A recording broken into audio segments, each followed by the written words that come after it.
คณะบริหารงานศูนย์กลางภาคได้ออกมติเกี่ยวกับการโฮมกระทรวงต่างๆเข้ากันคือโฮมกระทรวงแผนการและการลงทุนเข้ากับกระทรวงการเงินเอิ้นว่ากระทรวงการเงินนอกจากนี้ก็ยังมีการโฮมหลายกระทรวงเข้ากันเติมอีก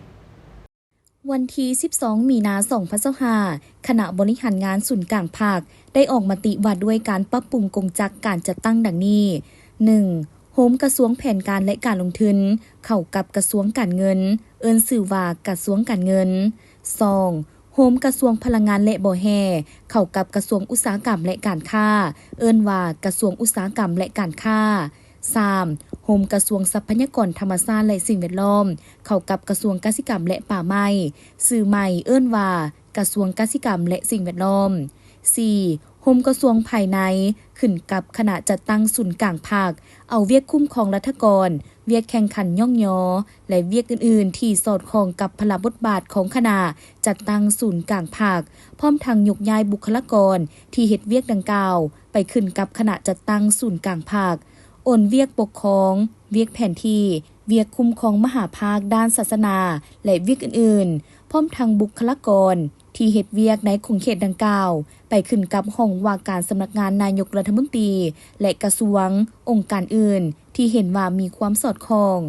5. โอนเวียกสื่อมวลชนเวียกแถลงข่าวพร้อมทางยกย้ายบุคลากรออกจากกระทรวงแถลงข่าววัฒนธรรมและท่องเที่ยวไปขึ้นกับคณะโฆษณาอบรมศูนย์กลางภาคเปลี่ยนชื่อกระทรวงแถลงข่าววัฒนธรรมและท่องเที่ยวเป็นชื่อใหม่เอิ้นว่ากระทรวงวัฒนธรรมและการท่องเที่ยวสำหรับเวียกกงจักรละเอียดของแต่ละกระทรวงที่ถึงโฮมยุบโอนจะไปขึ้นกับกระทรวงองค์การใดนั้นมอบให้คณะปรับปรุงกงจักรคนครัวและเสนอกรมการเมืองศูนย์กลางภาคตกลง 6. สำหรับกงจักรของสภาแห่งชาติสุทธิซีบแม้นเสนอให้คณะประจำสภาแห่งชาติเป็นเจ้าการคนครัวพิจารณาเพื่อลดผ่อนกงจักรการจัดตั้งของสภาแห่งชาติที่มีในปัจจุบันให้ยังเหลือหากรรมาธิการและห้องว่าการสภาแห่งชาติ 7. ส่วนการปรับปรุงกงจักรอยู่ท้องถิ่นนครหลวงบรรดาแขวงและเมืองแม่นให้ปรับปรุงโฮมเข้ากันตามแขนงสายตั้งที่มีการปรับปรุงโฮมเข้ากันอยู่กระทรวงองค์การที่กล่าวมาข้างถึงการปรับปรุงกงจักรการจัดตั้งในครั้งนี้แม่นการปฏิบัติแนวทางการจัดตั้งของพรรคเฮา